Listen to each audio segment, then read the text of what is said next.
Thank you. The prophecy of the mark of the beast is one of the most incredible in the Bible. Simply stated, it tells us that in the last days, no man, woman, or child will be able to buy or sell anything unless they have a mark in their right hand or in their forehead. Years ago, a prophecy like this would have been absolutely impossible to fulfill with these old cash registers, or with the bartering system where a farmer may trade eggs for milk or so on. These things could have never come to pass. But with today's emerging technology, we are the first generation that qualifies to be the last generation before the return of Christ.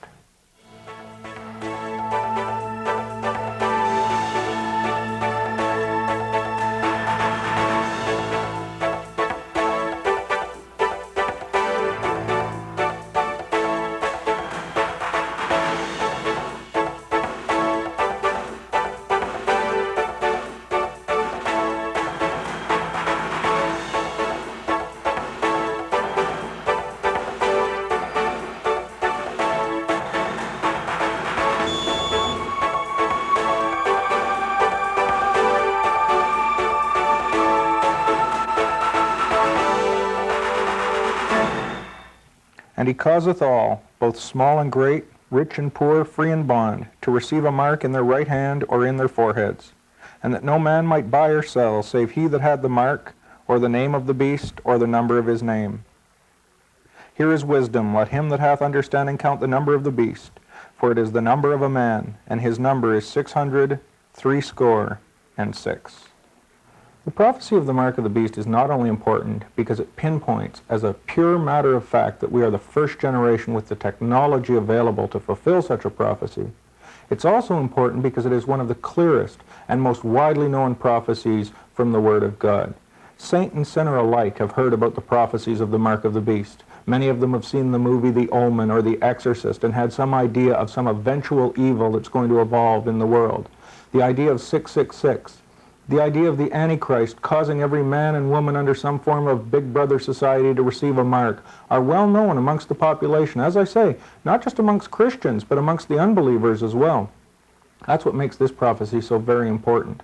Because the unbeliever, knowing about this prophecy and understanding the clarity of this prophecy, there is very little room for interpretation here, will be very interested if we can document for him how this prophecy is coming to pass. In turn, he'll be interested in hearing about other prophecies then, and eventually the gospel. This is what is so important about documenting these types of prophecies. Unfortunately, what has happened is in our rush and in our anxiety to share with people how quickly things are moving along, we have often in the Christian community relied on rumor and speculation as the basis of prophetic fulfillment. Let me give you an example. A few years ago, you probably heard a rumor that a Social Security check had been issued to various people throughout the United States saying that they could not cash that check unless they received a mark in their right hand or in their forehead. So the rumor went, when those people called the Social Security Administration, they were told, oh no, that's not quite for yet. That's a few years down the road. Please return that check and we'll give you another one. This was reported as fact in Christian books and in Christian ministries all over North America. You would think with such a dramatic development, someone would have thought to photocopy one of these checks, or someone would have kept one as documentation of this incredible fulfillment of Bible prophecy. Instead, there's absolutely no documentation whatsoever. This crying wolf is only going to add disrespect to the prophetic word of God, and it's going to make it much more difficult for us to reveal the actual coming of the mark of the beast as it really happens. Another example, once again widely reported in Christian media, was that government workers in various locations in the United States were having to have a mark implanted in their right hand or in their forehead before they could get into high security zones. We were told also that in Sweden an entire town had received the mark of the beast so that they could shop and test the system there. Once again, rumor and speculation, no hard proof of the facts. The problem is, as I say, that if we try to use these rumors as a proof of what's happening, we are going to have cried wolf. And when we begin to try to document what is really going on, and when we try to witness with this prophecy, we're going to have discredited by our own behavior one of the clearest and most dramatic proofs possible that we live in the last generation before the return of Christ.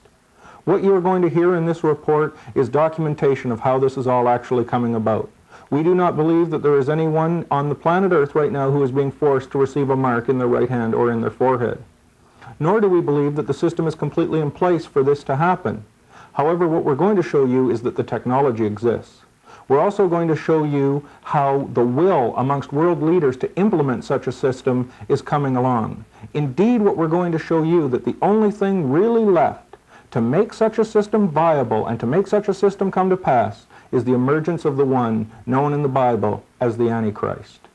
Let us also say here, many people say, well, if you are speaking about the mark of the beast, you shouldn't use your Visa card or your MasterCard. Now, I'm not doing a commercial for these credit card companies, but this is not the mark of the beast. The mark of the beast is not going to be some economic decision that we make for purely economic reasons.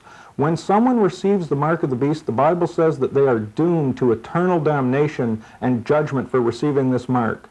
God is not going to judge anyone in that way because they've made an economic decision. Instead, the acceptance of the mark of the beast is going to be an initiation. It's going to be an acceptance of the deity of the Antichrist. When someone receives the mark of the beast, they will be saying, I side with the philosophy and belief of this man who is going to lead us into a new world order. The idea of an entire world being given over in devotion and worship and receiving a mark to worship a man, could such a thing be possible? We don't have to look far into history to see that very thing happening. We saw that very thing happening in the shadow of an Antichrist, a man by the name of Adolf Hitler.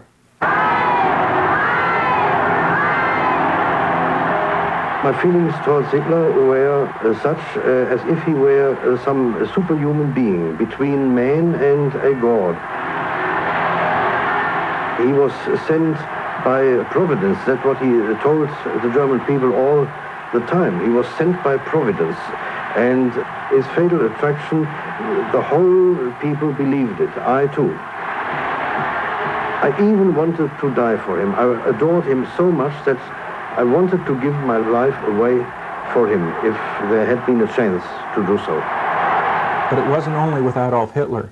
Today such cults exist as well. There was Jim Jones in Guyana. There was Bhagwan Rajneesh in Oregon. There is the cult worship. The following of a man as God is as real today in our world as it has ever been. However, there's also other kinds of cult worship as well that we don't really recognize as such. The way that teens and young people idolize their rock stars and their music stars show the devotion and the wave of euphoria that people can get caught up in. This is the kind of society, this is the kind of allegiance that the Antichrist is going to have. This is the kind of following that a rock star can only dream of having. If people will follow an Adolf Hitler the way they have, if they'll follow music stars the way they have, how are they going to follow a man with all power and signs and lying wonders? It is that wave of euphoria that will be the basis of the rise of the mark of the beast. What we want to look at now is exactly how the technology exists to make such an all-powerful system possible in the very near future. When we speak of the prophecy of the mark of the beast, one of the first things that comes to mind is buying and selling in the New World Order. Let's take a look at buying.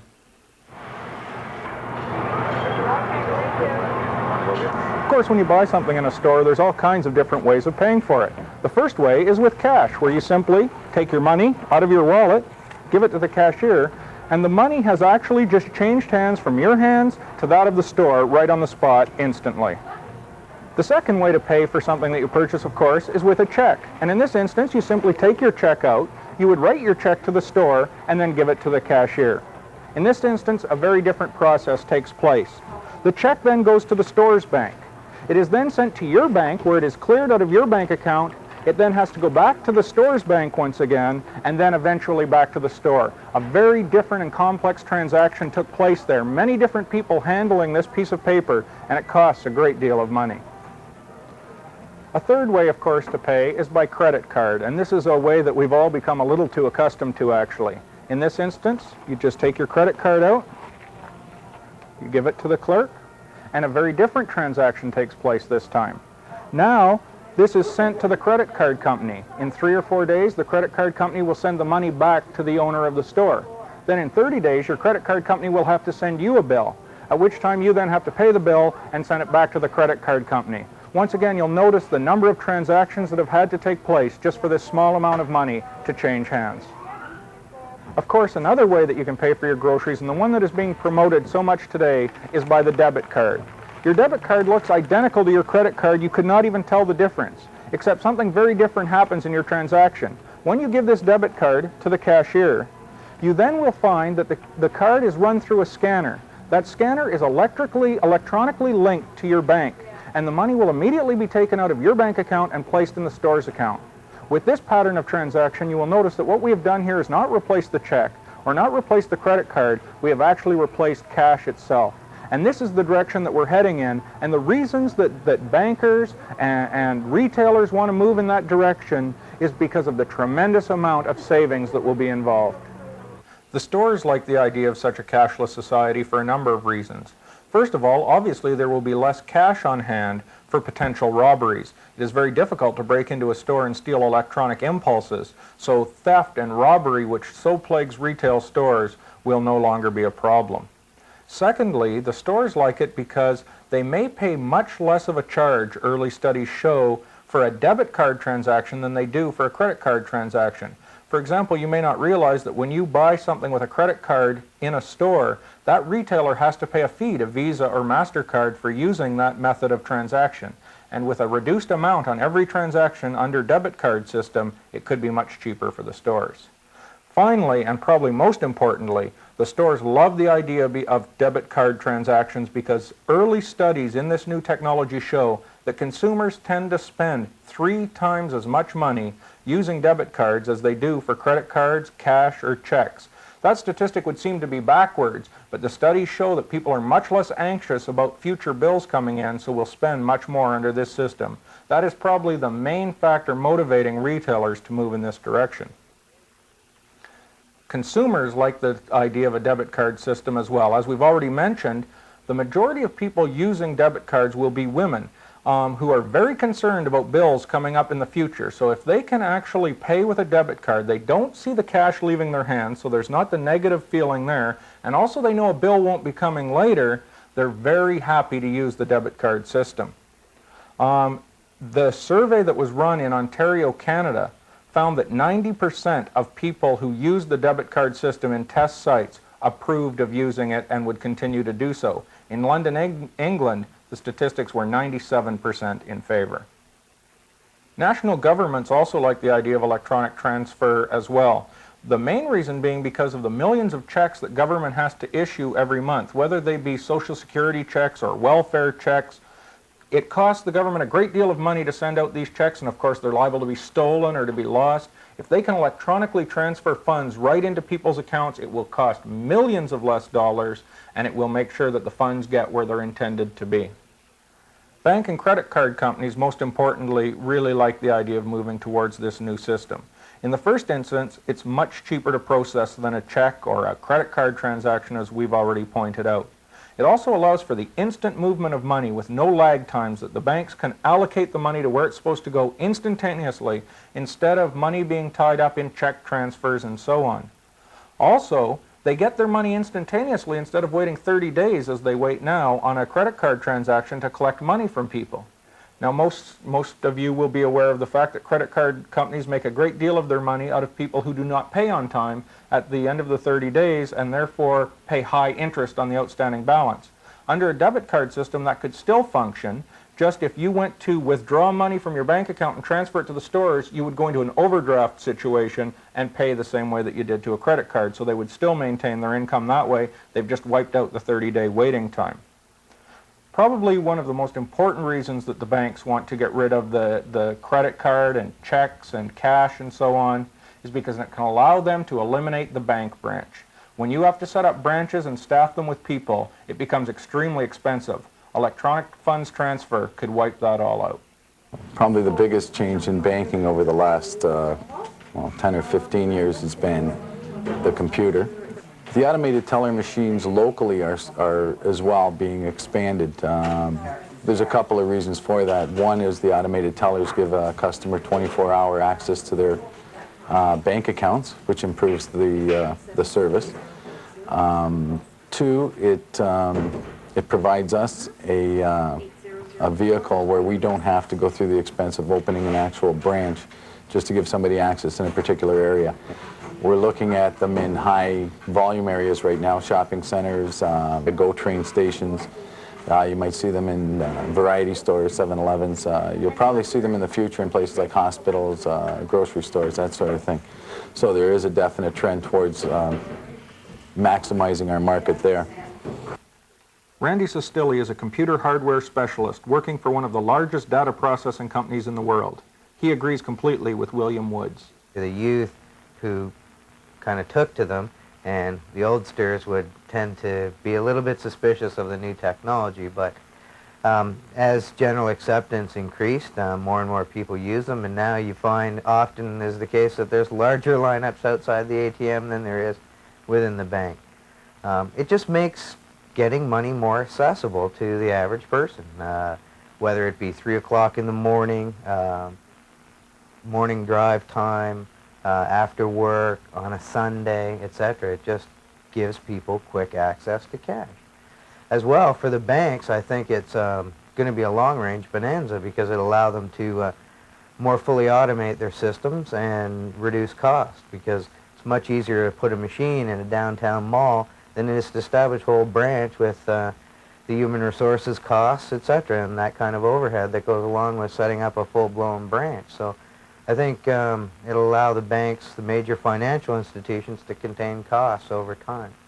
As well, you have the added feature that whether I'm in Toronto, New Orleans, Chicago, Philadelphia, or London, England, Seville, Spain, I can have access to whatever bank funds I have in my, Yorktown, USA branch as easily as if I had the cash in my pocket.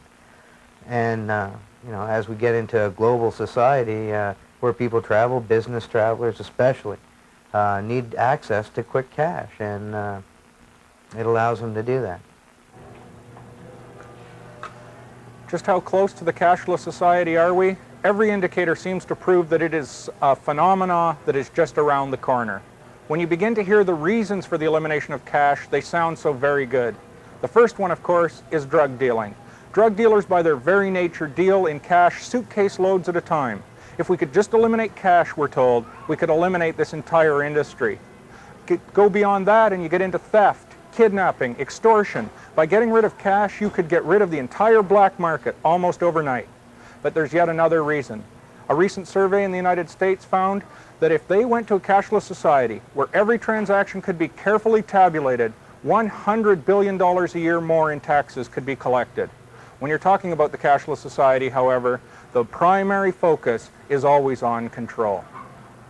As Terry Gallinoy, the former director of communications for Visa International, revealed in his book Charge It, there is a specific direction that is being followed. And he warns that protesting too loudly about it isn't going to help either, because the disturbance you kick up is going to end up in one of your files.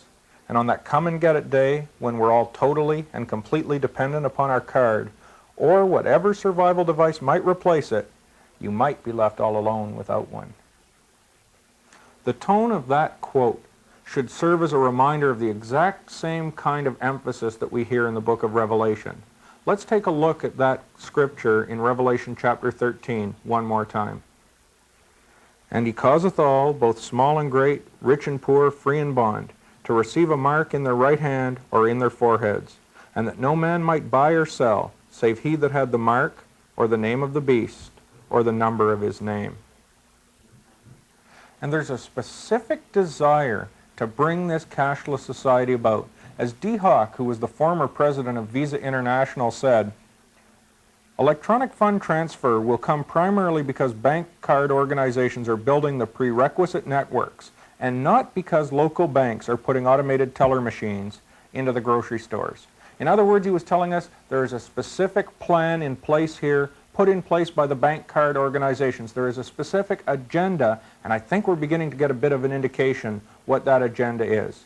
Very clearly, we now know two things. The technology is there to make it possible, and the will, the desire to put it into place, is there as well. The prophecy of the mark of the beast is located in Revelation chapter 13. By its very placement, we see it in part of a bigger context. You see, Revelation chapter 13 is the chapter of the Bible that speaks the most clearly about the New World Order that will exist in the last days. And this New World Order is made up of a political system that will span the world, a religious system that will span the world, and an economic system that will span the world. When we talk about this movement towards the mark of the beast, therefore, we're not talking about automated teller machines in Iowa or Kansas or in Florida. We're talking about an electronic web that will spread throughout and span the entire globe in the last days. The Ron Paul investment letter tells us a little bit about how far that has come. According to the former congressman, in the very near future, all the world's major banks will be connected by a new, highly advanced form of computer network. Sponsored by the Society for Worldwide Interbank Financial Telecommunications, or SWIFT, it provides an international common language for all banks in the world. So far, the top 54 countries have signed up. We're entering an age where the emerging technologies is allowing connectivity and access to data that's been unprecedented in history. We have large systems that can talk to other large systems half a world apart, connected through fiber optic channel, or if we're talking about overseas connection through satellite transmissions, which makes a response equivalent to going around the corner. That allows common databases, for example, to be referenced by multiple sources in real-time mode. Let me give you an example. The connectivities of stock market listings, for example. Challenge for the future, obviously, when you have stock markets all around the world and you have large financial institutions which are centralized in a city, they need instant access in what we call real time. That is, a trade happens at 9 a.m. Eastern Standard Time and it's instantaneously registered around the world, so that no one is advantaged or disadvantaged by like a lag in time, for example.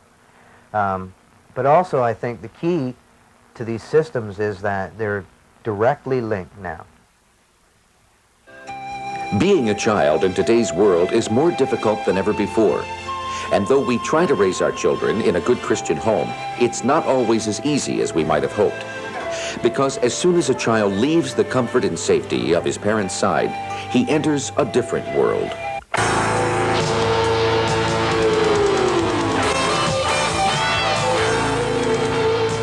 As the battle for the minds and souls of our children intensifies, parents need to know that when their kids go out to play, it's not just fun and games.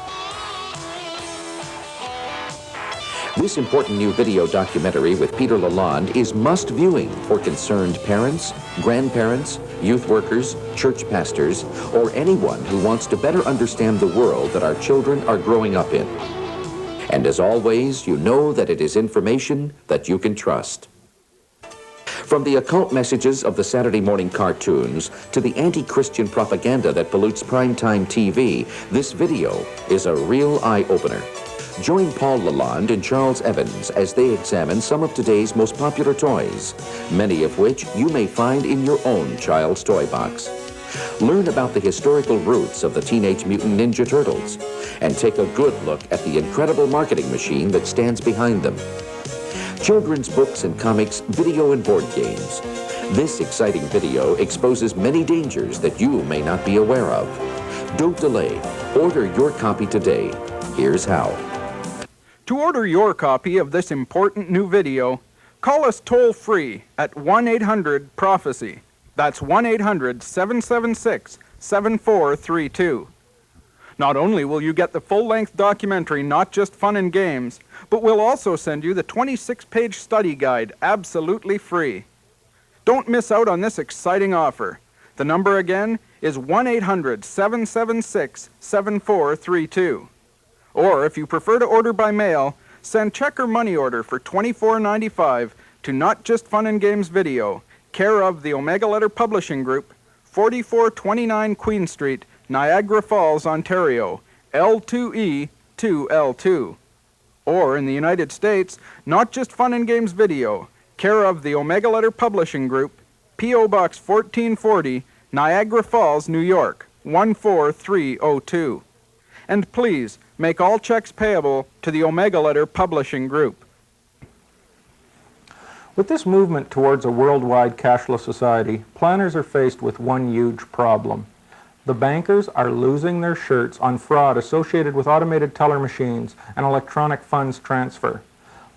Computer hackers are staying one step ahead of them in their efforts to steal electronic impulses and to steal money associated with electronic funds transfer. Automated teller machines are being ripped off by literally thousands of dollars. Of course, the bank organizations are trying to keep this very quiet. They don't want to destroy confidence in a system that they are trying to sell to the American and Canadian public. The degree of their effort to eradicate this fraud was shown to us just before Patty and I were married, actually. We were both working for a Christian ministry at the time, and the RCMP, those are the Royal Canadian Mounted Police, in association with the FBI and the CIA, they came walking into our office and they said to Patty, who happened to be out front at the time, "We're looking for a fellow by the name of Peter Lalonde." Of course, Patty thought that there was something I hadn't told her out of my past, and here went the marriage. This guy was being hauled off to jail. As it turns out, what it was, the research that I was doing at that time on the technologies we're talking about right here was being recorded. Every time I requested information, every time I made a phone call, my name was being entered into a huge database in Los Angeles. They wanted to keep track of everyone who had knowledge of how the system worked to try to cut down on the fraud associated with it. So very quietly, the banks are working in a big way to cut down on this fraud. The way that they're limiting their losses right now is simple. As you know, with your bank card, you are only allowed to withdraw so much money out of your account at a time on a given day. I think the limit here is about $500. What they're doing is not allowing you to clean out someone's account if you stole their card on one day. In the future, however, if we're going to move towards a new world order and a totally cashless society, these limits will be infeasible. You cannot limit the use of someone's money to only $500 a day. What if they have to buy a car or a house or other large ticket items? So as banks begin to get closer towards the fully cashless society, and as they feel comfortable that they've eliminated fraud, you're going to see those limits begin to go up. But in the meantime, fraud is setting the whole system back.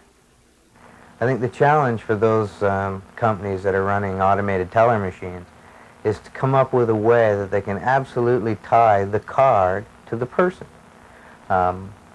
be it by fingerprinting systems that can be matched or retinal scan systems or something. I think the day of the personal identification number is over, and they'll have to get some sort of much more sophisticated tie-in to prevent frauds, to prevent misuse of the system. The issue in the 90s is security. As Randy Sestilli pointed out, the secret is going to be to make sure that the person who is presenting a card for a transaction is actually the owner of that card. The way that that is done right now is that when someone uses their card, they have to punch in along with it a secret personal identification number that theoretically no one else knows. There are some huge problems with this system. The first is that people are lazy. A survey by the Federal Reserve Bank of Atlanta found out that the majority of people actually write their personal identification number right on their card to make sure they don't forget it. This, of course, defeats the whole system. But it's not only that. The personal identification number has glaring weaknesses. What about the elderly person who cannot remember a secret number? Or someone with a mental disability or someone with Alzheimer's?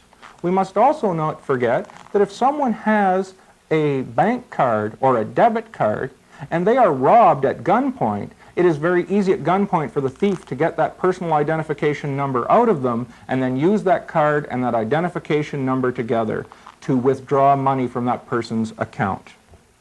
In answer to the question of how to solve this problem, the U.S. News and World Report article claims that many companies are betting that consumers will be glad to give up their plastic cards and forget their passwords and personal ID numbers in favor of a system that reassures a unique physical characteristic. Here is where we get to the crux of the matter. A debit card in your wallet is not nearly so good a proof that you are who you say you are as, say, your fingerprints. Why? Because your fingerprints are unique and someone simply can't steal them, and you can't forget them either. This idea of using a unique physical characteristic, whether it be fingerprints or retina scans of your eyes or hand scans, to determine the identity of an individual is known as biometrics, and it's the wave of the future. Marcel Graves is the founder of Identity Systems Incorporated. The benefits to the issuing organization are that they can rest assured that the documents coming into the terminal, the card coming into the terminal, is legitimate. the issuing organization can rest assured that whoever presents the card, when their fingerprint matches the one that's in the card, is in fact the rightful owner of the card. According to Benjamin Miller of Personal Identification News, biometrics will be a major part of our life by the year 2000.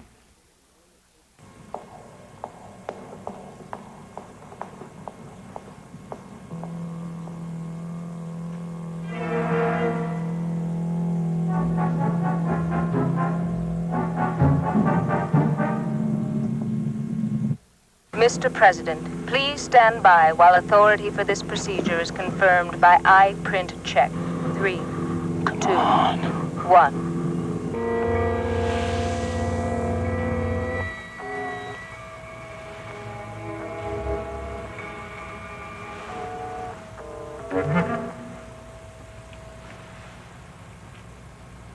Identify for retina scan.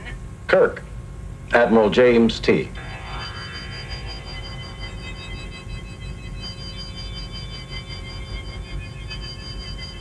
Security scan approved. No longer are Captain Kirk and James Bond the ones who need such elaborate controls. Now it is you and I, the citizens of the everyday world of this last decade of the 20th century. For example, Identity Systems, a Canadian company, are merging the technology of the smart card and fingerprint readers. Why not put integrated circuit cards together with digitization of fingerprints, and you come up with a very tight system? This space-aged identification system is based on a new kind of plastic card, the smart card. Unlike most plastic cards, the smart card has a microchip implanted within it that can contain all kinds of personal information and records, including a digitized record of your fingerprints. The individual's fingerprint is read from the card into the terminal. The user is asked to resubmit his fingerprint. The two are compared, and access is granted or denied. Such a technology, planners boast, will be as widespread and revolutionary as the invention of the telephone. When one considers the number of passports and travel visas issued annually internationally, the number is mind-boggling. The really fascinating part of this whole exercise for me, though, is when one begins to consider the numbers of credit cards, when one begins to consider the numbers of healthcare cards, driver's licenses, building access cards, computer network access keys. The numbers are really quite staggering. In our travels, most people to whom we speak say, I'll sure be glad when you guys are up and running and I don't have to wander around with a wallet full of cards. One card will do everything. That idea is not that far down the pipe. All of this talk of retina readers and hand scan machines and full body scanners, though they're being tested and used in high security installations, for wide scale usage, they're just far too expensive. In fact, the price would make it absolutely infeasible to use a system like this. Security expert Dick Nacito. One is cost, okay, and that is really a very big issue, believe me. I mean, even with the awareness level that there is now with regards to the need for security, whether it's at the condominium level or the commercial building level or the bank level, the use of that technology is very expensive and it's limited, and it has to be perfected as well. It has to become a very easy to maintain type of technology as well, and I guess I say cost is a big factor. You will note, however, that in the instance of the smart card, the only use for the plastic card is to serve as a handy carrying case for the microchip. The plastic card itself serves no other purpose. So, what if you took the chip out of the card and implanted it under the skin? Is that too big a leap in logic? By doing so, you would solve the very expensive problem of making sure the owner of the chip is who he says he is. The logic is clear, especially when you realize that these chips can cost well under $30 each. By going to such a system, at virtually no cost when compared to the current cost of credit authorization, credit cards, checks, and the massive losses from fraud, you would save literally billions of dollars a year worldwide. One precaution, prepare a subcutaneous transponder in the event we can't use our communicators. Insert the transponder, Doctor.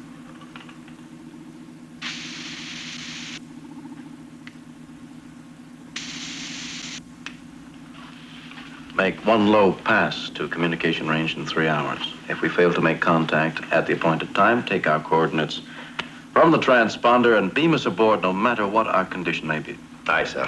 Whatever your condition. However, it's not just Trekkies and prophecy buffs who see the logical progression of this system. Here's a news release from the Gannett News Service. Here's a simple trick. Wave your hand over the computer code scanner at the grocery store checkout counter, and your bill is deducted from your checking account. The technology to accomplish this feat already is here, said Tim Willard, an executive officer of the World Future Society, but the will may not be. Just suggest something like an implant in humans, and the social outcry is tremendous, Willard said. While people over the years may have grown accustomed to artificial body parts, there is definitely a strong aversion to things being implanted. It's the big brother is watching concept. People would be afraid that all their thoughts and movements were being monitored. But are customer objections the only hindrance to the implementation of such a system? And if that is the only drawback to bringing this system along, it would seem that there are all kinds of excuses being given and reasons shown to the public why microchip identification technology is the greatest wave of the future and a great hope for mankind, not a hindrance. Like the New World Order, the logical pull towards this chip implant is becoming stronger every day. Let me just give you a few examples. For example, in the instance of elderly people. One of the most serious problems in hospitals, nursing homes, and even private residences is that older people, who are beginning to lose track with their surroundings, whether through Alzheimer's disease or any number of reasons, often wander off without anyone realizing it. The solution to this problem has been the widespread usage of ankle or wrist bracelets, which have an electronic trigger in them to warn nurses or family members when someone is leaving the premises. We asked Helen Furley of the Seniors Health Center if anyone considered such monitoring of their loved ones an infringement of their personal rights. We have not encountered any resistance from family members. They do look on it favorably. Before we place the trigger on a resident, we do inform the family why we're putting the trigger on the resident and how the trigger can help protect the resident, and we do ask for their cooperation. Many families will individualize the trigger by placing a picture or something covering it with nail varnish on the back of the trigger, and will help us even apply it to the resident. Of course, no one can argue with the logic of this program. An almost identical argument is being raised in the criminal justice system. With prisons bulging at the seams, 15 states are now trying electronic surveillance. Prisoners are fitted with an ankle bracelet. The bracelet sends electronic signals to a receiver connected to a telephone. If the prisoner leaves his home, the police are automatically called by the electronic monitor. We're replacing a $20,000 jail cell with a little electronic device. I think it's fantastic, raves one law enforcement official. Unlike the elderly, however, there is a real problem with attempted removal of the device. An implant would be a totally logical solution. While we're speaking of the criminal justice system, it's worth noting nationwide projects to use microchip technology, not just to keep track of convicted felons, but to keep track of one of their favorite targets.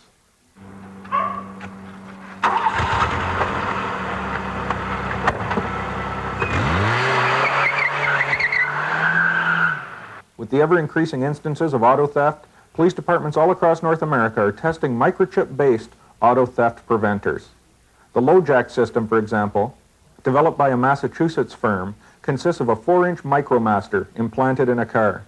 This homing device can be activated by police if the car is stolen. The Micromaster then sends out an audible signal that state police can hear through tracking devices mounted right on their dashboards. Massachusetts Governor Michael Dukakis claims that the potential of this is mind-boggling. This could be the ultimate deterrence against auto theft anytime and anywhere. But if police can track stolen cars, could they not track other cars? Such power in the hands of the government has always been a dangerous and often misused thing. This does highlight, however, the point that much of the cry for extensive uses of microchip technologies centers around the tracking of people and now their cars. Another example of this are tests in the United States and Europe of smart highways. A microchip in your car under these systems would communicate with chips in the highway, telling you where the traffic was heavy and light. You could even punch in your destination into an onboard computer, and the highway itself would tell you the best route to take. However, the potential abuse of such a system is clear. A runaway government could track where a dissident's car was at any given moment. Another problem of the criminal justice system has been the inability of police to identify a suspect immediately on the scene instead of waiting until they get back to the station. At a cost of many thousands of dollars per car, police forces are installing computers into squad cars which will tap into the computers of the FBI's National Crime Information Center. Thus, if a suspect picked up in Oklahoma is being sought for murder in, say, New York, or a traffic ticket in Pennsylvania, the arresting officers immediately see the information. Of course, the problem often is that the criminals carry no or false identification. Once again, fingerprint readers, right in the police car, are being touted as the answer. The system is being tested in Aurora, Colorado, and the FBI wants to use at least $1 million of public money to get the program started. They also point to gun shops as a place where fingerprinting systems must be installed. Once again, as we noted before, the issue is cost.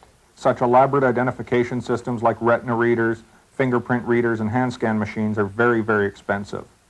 Microchip implants, on the other hand, would be so cheap that the comparison is mind-boggling.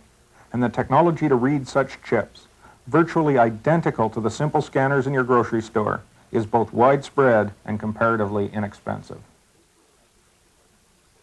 Let's also remember that the context into which the mark of the beast will eventually emerge is that of a new world order. The current designers of this new order are faced with a real problem, which has come to light in the efforts to create the single European market by the end of 1992. The problem is how to keep track of who is working where in this new United States of Europe so that accurate taxes can be paid in the correct country, and this is only the beginning. In March of 1991, the International Card Technology Institute presented a symposium in Barcelona, Spain, entitled Borderless Borders, the New World of the 21st Century. According to the Institute, the issues which must be addressed include identification. What information is necessary? What isn't? What forms? Who are the keepers of the database? Will international passports be issued by individual nations or a central bureau, for example, in the European Community? Security.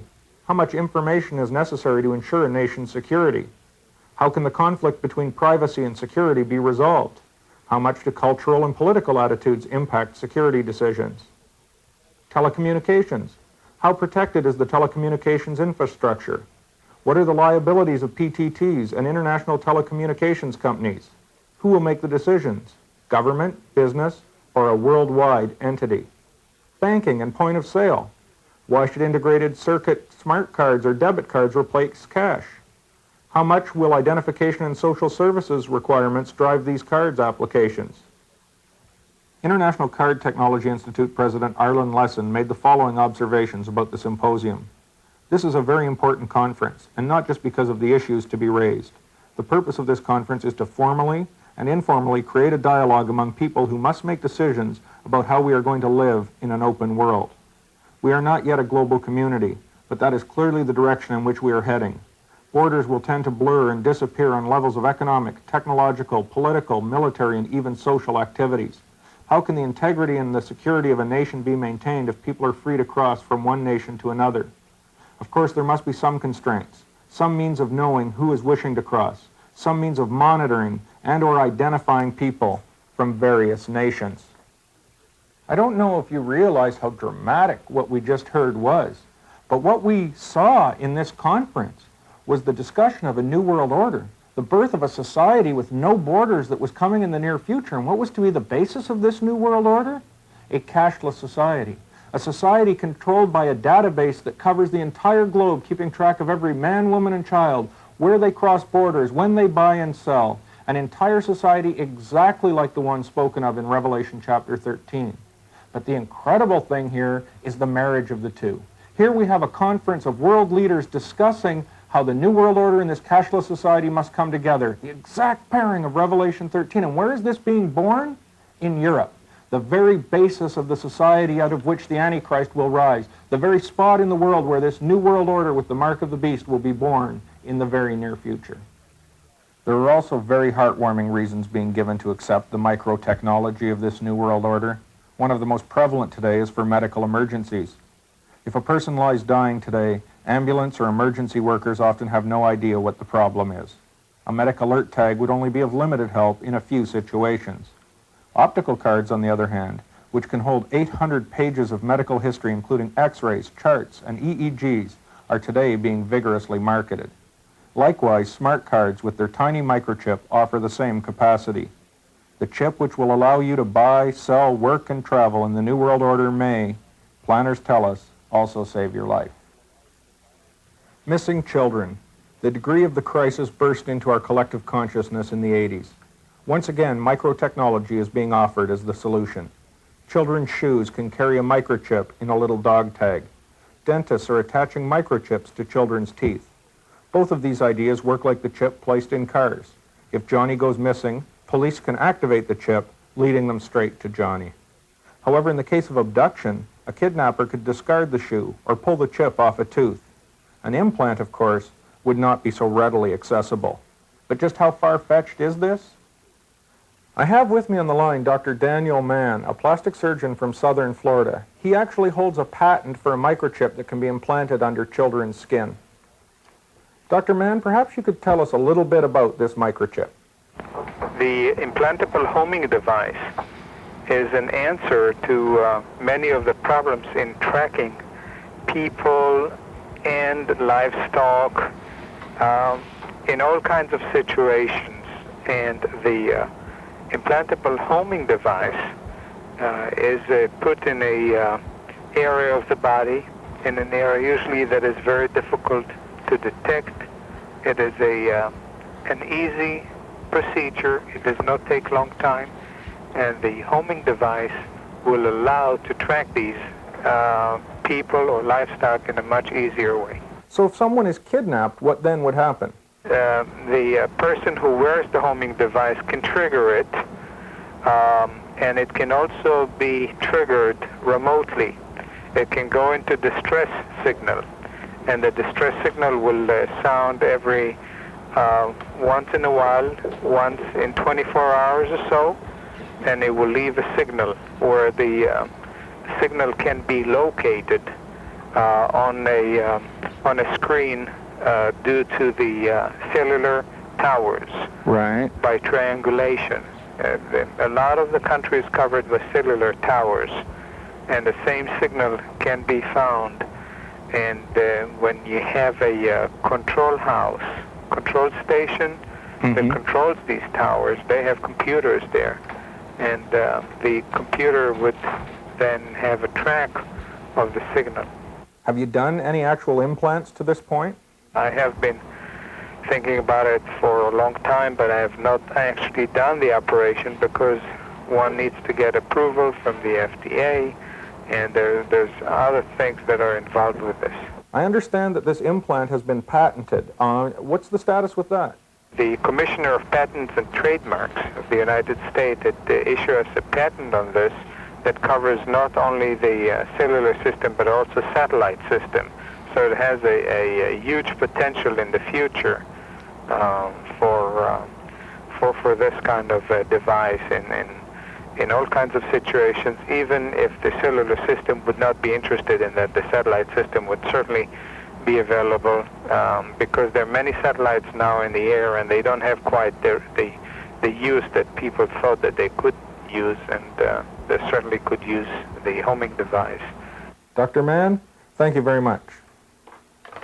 Well, up until this point, we have now seen some pretty convincing documentation of how far we've come, not just towards the technology to make the Mark of the Beast possible, but the actual beginning acceptances of the idea of an implant being accepted under the human skin.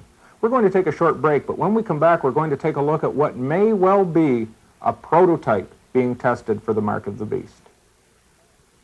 To order a VHS copy of this special report, send check or money order for $24.95 to Mark of the Beast Video, P.O. Box 1440, Niagara Falls, New York, 14302. For Canadian orders, write to Mark of the Beast Video, 4429 Queen Street, Niagara Falls, Ontario, L2E2L2. For MasterCard or Visa orders, please call 1-800-PROPHECY in Canada or the U.S. We've spent quite a great deal of time so far documenting how both the technology and the public acceptance necessary to make the Mark of the Beast system work is quickly falling into place. However, in scientific research, the best place to go to see how far we've come in a specific area is in the testing laboratory. This case is no exception. Indeed, pilot programs being run in animal shelters and humane societies all over the world are proving that keeping track of large populations through microchip implants and centralized computer data banks is completely feasible. One such system is put out by the InfoPet organization of California. Their computer system boasts the ability to keep track of 4 billion cats and dogs worldwide, and the system is amazingly simple. A tiny microchip is injected through a simple syringe into a spot below their skin. Veterinarians report that there are no problems caused by the body rejecting the implant or infection being caused. Once the chip has been implanted, it can be read by an inexpensive scanner, much like the one in your grocery stores. These scanners, placed all over the nation, can read the chip, pull up the identification number, and identify any cat or dog in the entire nation. A simple phone call can then unite the pet and its owner. The greatest problem with pets today is the tragic number of healthy young animals that have to be killed every year, hundreds of thousands of them in Canada alone, because we can't find the owner of these animals when they become stray. There are no systems available now to identify the dogs adequately and efficiently and quickly. Nose printing, tattooing, dog licenses all have their drawbacks. The most serious is the time delay in identifying the owner. The real advantage of the microchip is that it will provide a foolproof way of identifying animal owners quickly so that we can reunite them with their lost animals in a matter of hours, something which has never been possible before. In their promotional materials, Identification Devices, another provider of these services, asks us to suppose that you were to make a list of the technical advances that are quickly reshaping the way we live. Micro-miniaturization of electronic components, high-speed data processing systems, powerful new computer programming techniques, and extremely sophisticated telecommunications devices, as well as new methods of encapsulating delicate components so they can function in unfavorable environments. Then comes the clincher. They say, then consider how these innovations might be employed to solve the age-old problem of providing positive identification of people, animals, and equipment. So here it all comes together now. Not only are we talking about tracking of animals and of equipment, we are now talking about using microchip technology to track people. This is exactly what we mentioned earlier that is taking place in this conference in Europe right now. I asked computer hardware specialist Randy Sestilli, in the light of all of these developments that we've talked about, if he thought they could possibly be leading towards the technology necessary for the Mark of the Beast prophecies to come to pass. It is not hard to imagine, with the technology that's available today, that in the wrong hands, a massive amount of power can be placed. Do I think that the prophecies in Revelation are coming true? I think the technology is there. That's a serious concern. Yeah, I could see it happening. In this brief special report, we haven't even had the opportunity to talk about the developments leading us towards a national identification system and the national ID cards that will go along with it. For example, the Social Security Administration in the United States now requires that every child, 2 years of age and older, must receive a Social Security number. It seems a little ridiculous that when they get their card, it says that they have to sign it for it to become effective. The other thing I want to just make mention of here in passing is the fact that the Congress is now recognizing and saying that there are de facto national databases emerging that were never really intended to be that way. But with the proliferation of computer statistics through marketing companies and large credit card corporations and banks, there is now a file beginning to emerge on every American. And we know that power like that has always tended to gather to its point of lowest common denominator in the hands of a government. And certainly if government ever became totalitarian in any way, a national data bank does exist out there right now. We haven't even had a chance also to mention the cashless societies that are emerging in Australia and how Singapore has become an officially cashless society. The trend towards this new world order of the Mark of the Beast has taken on global proportions. However, by now you've seen enough information You've seen the video footage, you've seen the interviews, you've seen the quotes, you've seen all of the documentation. You've got enough that you can be the judge. Do you think the prophecy of the mark of the beast could possibly come to pass with the technology that we have today? I think you'll agree that it's clearly much better than a guess that someone took 2,000 years ago. And this is only one of the fulfillments of Bible prophecy that we see coming to pass in these last days. The birth of the New World Order, the rise of the New Age movement, the emergence of a one-world religion, the hole in the ozone layer, the decline of the environmental situation on this planet. All of these are prophesied events that are pointing to us that Jesus is coming back soon. But the important thing now is to go beyond the facts, go beyond the information. You've got to get it from your head down to your heart. If you're a believer, we need to ask the Lord to stir us with these things and to make us realize the nearness of His coming. It's not so important when He's coming, it's who's coming. And that's the thing we want to point out in this ministry. The devil's greatest weapon in these last days is to try to lull the church to sleep. Remember the prophecy in Matthew chapter 25, all of the virgins are dozed off and sleeping when the Lord returns. We need to pray that the Lord will invigorate us with the hope of His glorious appearing.